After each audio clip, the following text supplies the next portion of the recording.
Memory memory memory. जब भी हम इस टॉपिक के बारे में सोचते हैं, सबसे पहले हमारे दिमाग में उस टॉपर की इमेज आती है। वही टॉपर जिसे लोग कहते हैं ये तो गॉड गिफ्टेड है, या इसका दिमाग तो बचपन से ही तेज है। पर लेकिन जब बात हमारी होती है तो हम अक्सर सोचते हैं मुझे तो कुछ याद ही नहीं रहता, मैं तो एवरेज हूँ। और उसके बाद हम अपने आप को कोसने लगते हैं कि शायद हम ही बेकार हैं। दोस्तों, असल बात ये है कि मेमोरी काफ़ी फैक्टर पर डिपेंड करती है। ये सिर्फ आपके जीन्स पर नहीं, बल्कि आपके डेली रूटीन और आपके हैबिट्स पर भी डिपेंड करती है। आजकल रील्स और शॉर्ट्स ने हमारे अटेंशन स्पैन को इतना कम कर दिया है कि पढ़ाई के टाइम थोड़ी सी भी आवाज़ आए तो हमारा ध्यान तुरंत भटक जाता है। अगर कोई हमारे सामने आकर बैठ जाए तो हमसे पढ़ा नहीं जाता, या हम कोई चीज़ को मेमोराइज नहीं कर पाते। चाहे आप स्कूल में हो, कॉलेज में हो या ऑफिस में हो, मेमोरी हर जगह जरूरी है। पर क्या करें, हमारी मेमोरी तो बहुत कमज़ोर है। लेकिन दोस्तों, टेंशन मत लो, क्योंकि इस वीडियो में मैं आपको कुछ पावरफुल मेमोरी चीट कोड्स बताने वाला हूँ जो आपकी मेमोरी को सुपर चार्ज कर देंगे। तो चलिए वीडियो को शुरू करते हैं। तो नमस्ते दोस्तों, आज हम बात करेंगे उन प्रूवन मेथड की जो आपकी मेमोरी को नेचुरल और इफ़ेक्टिव तरीके से एनहांस करेगी।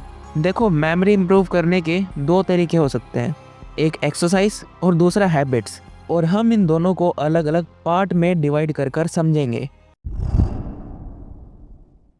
दोस्तों, एक्सरसाइज ना सिर्फ बॉडी के लिए ज़रूरी है, बल्कि आपके दिमाग के लिए भी है। और जैसे बॉडी की अलग अलग एक्सरसाइज होती है, उसी तरह दिमाग की भी अलग एक्सरसाइज होती है, जिसमें नंबर 1 है कलर एंड टेक्स्ट प्रैक्टिस। देखो, ये एक फन और इफेक्टिव एक्सरसाइज है। आपको इस टेक्स्ट के कलर को देखना है और उसे पढ़ना है। मैंने क्या कहा? कलर को पढ़ना है, टेक्स्ट को नहीं।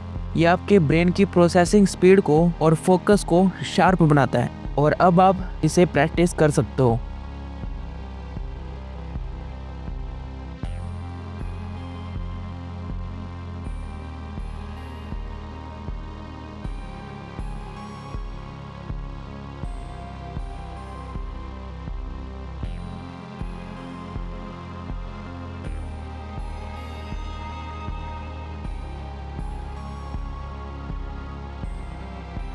Number 2, hand exercise. कोशिश करो कि कुछ काम आप उल्टे हाथ से करो, क्योंकि ऐसा करने से आपके ब्रेन के दोनों हेमिस्फीयर को इक्वली एक्टिव करता है। एक और एक्सरसाइज है जो हैंड एक्सरसाइज में आती है। एक हाथ से ओके का साइन बनाओ, एक हाथ से वी शेप बनाओ, फिर दोनों को स्विच कर दो। अब उल्टे हाथ से ओके का साइन बनाओ और सीधे हाथ से वी का साइन बनाओ। इसके अंदर एक और एक्सरसाइज है कि दोनों हाथ से आप कुछ ड्रॉ करो, जैसे कि एक हाथ से ट्रायंगल ड्रॉ करो, दूसरे हाथ से सर्कल ड्रॉ करो। इससे आपके ब्रेन के दोनों हेमिस्फीयर एक साथ काम कर पाएंगे। तीसरा है एक्टिव रिकॉल। ये एक साइंटिफिकली प्रूवन मेथड है। इसमें आप जो चीज़ याद कर रहे हो उसे बार बार रिवाइज करने की बजाय दिमाग में वापस बुलाने की कोशिश करो। जैसे अगर मान लो आप स्टूडेंट हो, आपने एक चैप्टर पढ़ा, बुक बंद करो और लाइन वाइज उसे इमेजिन करो कि पहले लाइन में क्या था, दूसरे पेज पे क्या था, तीसरे पेज पे क्या था। इसे ही एक्टिव रिकॉल कहते हैं। नंबर 4 है प्रॉब्लम सॉल्विंग। कोशिश करो कि हर प्रॉब्लम का सॉल्यूशन खुद ढूंढो। जैसे कि अगर आप कहीं जा रहे हो तो आप गूगल मैप का इस्तेमाल कम करो, बल्कि लोगों से रास्ता पूछो। इससे आप प्रॉब्लम सॉल्व कर पाओगे और उसके बाद बिना पूछे वापस आने की कोशिश करो। 5वां है सोल्व पजल। पजल्स एक ऐसी गेम है जो आपके पूरे ब्रेन की क्रिएटिविटी एक साथ लगा देती है। अगर आप पजल सोल्व करोगे तो आपकी प्रॉब्लम सॉल्विंग स्किल अच्छी हो जाएगी। अब पजल में कई सारी चीज़ें आ सकती हैं, जैसे कि क्रॉसवर्ड्स, सुडोकू या रूबिक्स क्यूब, और मेरा फेवरेट चेस। इससे आपकी क्रिटिकल थिंकिंग के साथ साथ आप आगे की सोच पाओगे। अब बात करते हैं उन हैबिट्स की जो आपकी मेमोरी को लॉन्ग टर्म में बेटर करेगी। सबसे पहले है 3-2-1 हैबिट। ये एक गेम चेंजर हैबिट है। इस हैबिट में सोने से 3 घंटे पहले अपना खाना पीना कर लो, 2 घंटे पहले मेडिटेशन करो या पॉजिटिव बातें सोचो, और 1 घंटे पहले सभी गैजेट्स को बंद कर दो, इंक्लूडेड योर फोन। उसके बाद अपने दिन का रिकैप करते हुए सो जाओ। Number 2, morning boost. सुबह के पहले 20 मिनट बिना फ़ोन के बिताओ। योगा करो, वॉक करो या अपना फेवरेट स्पोर्ट्स खेलो। ये ना सिर्फ आपको एनर्जी देगा बल्कि दिन भर का फोकस भी इम्प्रूव करेगा। Number 3, watch long form content. Shorts videos देख देख कर आपका दिमाग खराब हो चुका है, आपका ब्रेन ओवर सिमुलेट हो चुका है, आपका पेशेंस लेवल खत्म हो चुका है। आपको 5 सेकंड के अंदर नई चीज चाहिए, क्योंकि जब आप शॉर्ट्स देखते हो तो हर रील में आपको अलग इमोशन मिलते हैं। आपका दिमाग डोपामिन देता है, और जब आप रियल लाइफ में आते हो तो आपके दिमाग को फिर से शॉर्ट टर्म सक्सेस चाहिए, उसे डोपामिन हिट चाहिए। इसलिए वो जल्दी जल्दी रिजल्ट मांगेगा और आप जल्दी रिजल्ट दे नहीं पाओगे और डिमोटिवेशन में रहोगे। इसलिए लॉन्ग फॉर्म कंटेंट देखो। Step number 4, read books.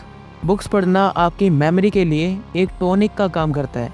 Fiction और नॉन फिक्शन दोनों ही आपकी इमेजिनेशन और नॉलेज को एक्सपेंड करती है, क्योंकि जब आप इमेजिन कर पाओगे ना तो आप किसी चीज़ को अच्छे से मेमोराइज कर लेते हो। मान लो कि मेरे पास कोई चैप्टर है, उसके अंदर पूरी कहानी लिखी हुई है और मैं उस कहानी को पढ़ रहा हूँ, मेरे दिमाग में वही सीन चल रहे हैं। ऐसा मैं इमेजिन करता रहूँगा ना तो मुझे वो कहानी याद हो जाएगी, और यही कारण था कि हमारे को बचपन में कहानियाँ याद हो जाती थी। नंबर 5, जो बहुत इम्पोर्टेंट है, और इस वीडियो को बनाने से पहले मैं यही चीज़ कर रहा था, जो है बाइनोरल बीट्स। अगर आपने इससे पहले इसका नाम नहीं सुना तो सुनो। बाइनोरल बीट्स एक स्पेशल टाइप का साउंड थेरेपी है। इसमें आप दोनों कानों से डिफरेंट फ्रीक्वेंसी सुनते हो, जो आपके दिमाग को स्पेसिफिक स्टेट में डाल देता है। और ये भी कुछ अलग अलग टाइप की होती है, जैसे अल्फा वेव्स जिसकी फ्रीक्वेंसी होती है 8 से 14 हर्ट्ज। ये किस लिए होता है? रिलैक्सेशन और लाइट फोकस के लिए। बीटा वेव्स 14 से 30 हर्ट्ज, ये होता है एक्टिव फोकस और प्रॉब्लम सॉल्विंग के लिए। उसके बाद थीटा वेव्स जो होता है 4 से 8 हर्ट्ज का, ये इसलिए इस्तेमाल होता है ताकि आप डीप लर्निंग कर पाओ, मेमोरी एनहांसमेंट कर पाओ। अगर आप पढ़ाई कर रहे हो या किसी चीज़ को याद करना चाहते हो तो बाइनोरल बीट का यूज़ जरूर करना। इससे आपका रिटेंशन तो इम्प्रूव होगा, बल्कि आपको अच्छे से याद हो पाएगा। और इसे इस्तेमाल करें कैसे? बस अपने हेडफोन पहनो और एक बाइनोरल बीट का एक स्पेसिफिक ट्रैक प्ले कर दो। ये टेक्निक बहुत शांत और इफेक्टिव है, और आप बिना डिस्ट्रैक्शन के अपनी मेमोरी को ट्रेन कर सकते हो। दोस्तों, मेमोरी को और बेहतर बनाने के लिए मैं कुछ एडिशनल टिप्स भी देना चाहूँगा, जो है पावर नैप्स। दिन में 10 से 20 मिनट का नैप लेकर आप अपनी ब्रेन की प्रोडक्टिविटी को रिसेट कर सकते हो। मान लो कि आप ऑफिस से आए हो या फिर अपने स्कूल से आए हो या अपने कॉलेज से आए हो, और आकर आप थक चुके हो और आपको और भी काम करना है, तो उस टाइम पीरियड के बीच में 10 से 20 मिनट की नैप ले लो। उसके बाद music therapy, soft instrumental music सुनना फोकस और मेमोरी के लिए इफेक्टिव होता है, ये बात याद रखना। और तीसरा, जो मैं हर वीडियो में बोलता हूँ, मेडिटेशन। मेडिटेशन क्यों करना ज़रूरी है उस पर कभी और बात करेंगे, पर अभी करना ज़रूरी है। मेडिटेशन के लिए कई सारी वीडियोस पड़ी हुई हैं यूट्यूब पर, जाकर सर्च करो, देखो कि मेडिटेशन कैसे करें और उसे करो। याद रखना, सक्सेस का राज कंसिस्टेंसी है। आपको इन टेक्निक को डेली रूटीन में लाना पड़ेगा, तभी आपको रिजल्ट देखने को मिलेगा। और मुझे कमेंट्स में ज़रूर बताना कि आपको इनमें से कौन सी टिप्स अच्छी लगी और कौन सी आप इम्प्लीमेंट करोगे और कौन सी आप पहले से यूज़ कर रहे थे। अगर वीडियो पसंद आई हो तो वीडियो को लाइक करना मत भूलना, और चैनल को सब्सक्राइब जरूर कर लेना अपने फ़ायदे के लिए। मिलता हूँ आपसे नए वीडियो में नए टॉपिक के साथ, तब तक के लिए बाय बाय।